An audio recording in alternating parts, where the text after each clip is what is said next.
Reaction of alcohol with halogen acid.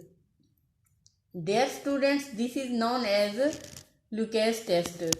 Primary, secondary and tertiary alcohols are identified by Lucas test. An alcohol reacts with concentrated hydrochloric acid in the presence of zinc chloride.